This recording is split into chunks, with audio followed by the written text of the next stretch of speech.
ঘন ঘন নিম্নচাপ, একটানা তুমুল বৃষ্টি ঝড়, টানা 4 মাস প্রবল বৃষ্টিতে নাজেহাল দেশ। চলতি বছরে বর্ষার চরম ভোগান্তির শিকার হয়েছেন দেশবাসী। আগস্টের শেষেও ধ্বংসলীলা চালাচ্ছে দুর্যোগপূর্ণ আবহাওয়া। কোথাও ঝড়-পাবান, কোথাও বা ধস, কোথাও আবার বন্যা।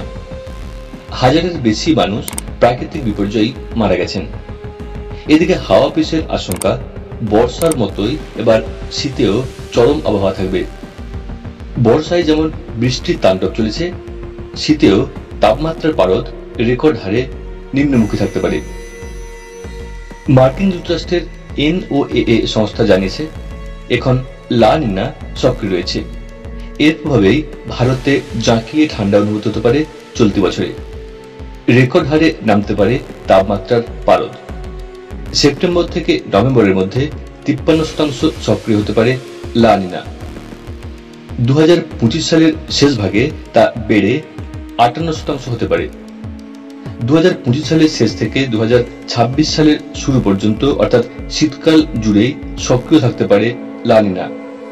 ফলে ভারতে 2025 সালে বর্ষার মতোই শীতেও ভোগান্তির আশঙ্কা রয়েছে।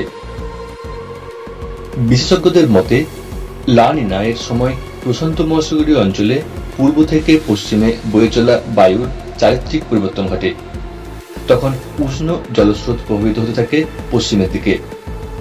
লা নিনা চলাকালীন সমুদ্রের গভীর থেকে উঠে ঠান্ডা জল সমুদ্রের উপরিভাগে উঠে যায়, যার ফলে পূর্ব প্রশান্ত মহাসাগরীয় সমুদ্রপৃষ্ঠের তাপমাত্রা তখন স্বাভাবিকের থেকে ঠান্ডা হয়ে যায়।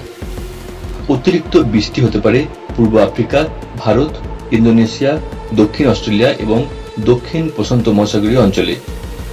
পূর্ব এশিয়া ও উত্তর অস্ট্রেলিয়ার ভারী বর্ষণের প্রভাব থাকে।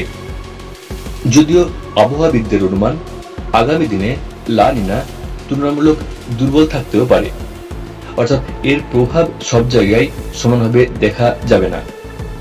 লা নিনার প্রভাবে বর্ষায় একটানা ভারী বৃষ্টির সাক্ষী থাকলো দেশ। অন্যদিকে এর প্রভাবেই আফ্রিকা ও দক্ষিণ আমেরিকায় এবার বৃষ্টির দেখা মেলেনি।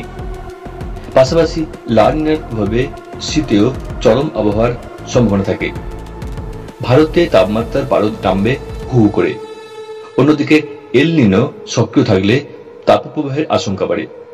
কিন্তু সেপ্টেম্বর থেকে লা নিনা সক্রিয় থাকায় সম্ভাবনা বেশি, যার প্রভাবে এশিয়ার বহু দেশে ও ভারতেও হাড় কাঁপানো ঠান্ডা পড়তে পারে।